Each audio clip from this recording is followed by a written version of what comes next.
Good day everyone! Ako nga po pala si Princess Gwen Marquez mula sa Baitang 10 Sigara. Ngayon po ay aking tatalakayin ang patungkol sa socio-cultural. Ang salitang socio-cultural po ay tumutukoy sa pinagsamang aspeto ng lipunan at kultura ng mga tao.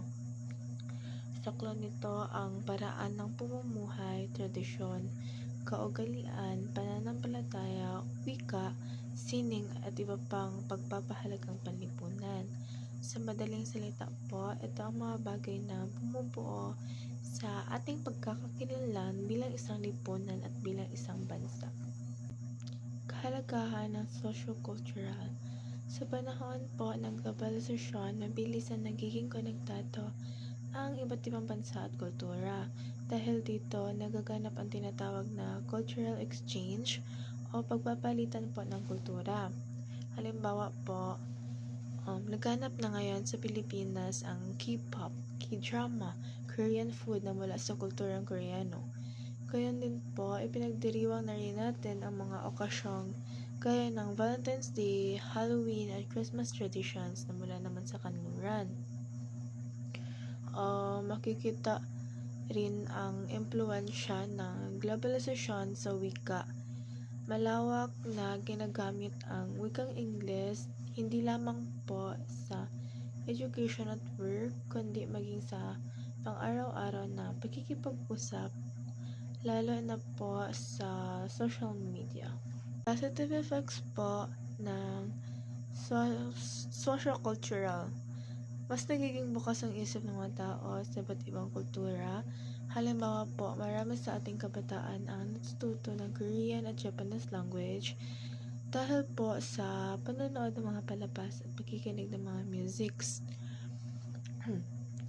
Pagpapayaman ng sariling kultura po is ang impluwensya ng ibang bansa ay nakadagdag ng bagong kaalaman at tradisyon sa ating lipunan. Like halimbawa po, nakakatigam tayo ng iba't ibang international food tulad ng ramen, sushi, milk tea at na nagiging bahagi na rin ng ating pamumuhay. Mas malawak na pag-unawa sa pandaigdigang lipunan.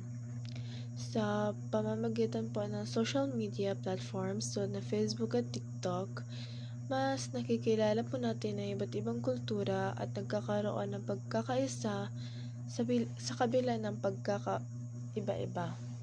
For negative effects naman po is pagkawala ng ilang bahagi ng sariling kultura. Halimbawa po is mas pinipili ng ilang kabataan ang panonood ng K-drama kaysa sa mga sariling pelikulang Pilipino. Kolonisasyon ng kultura o cultural dominance. Dahil mas malakas ang impluwensya ng mga bansang gaya ng Estados Unidos at South Korea, unti-unting nalilimutan na ilang mga tradisyong Pilipino gaya ng harana, bayanihan at paggamit ng sariling wika. At pagbabago ng kaugalian at lifestyle. Halimbawa po, mas ginagaya ng mga kabataan ang kanluraning pananamit at pamumuhay na minsan ay taliwas po sa nakagisnang konserbatibong tradisyon ng mga Pilipino po. Dapat nating matutunan na maging bukas sa pagtanggap ng impluwensya ng ibang kultura, ngunit huwag kalimutan at iwanan ang sariling kultura.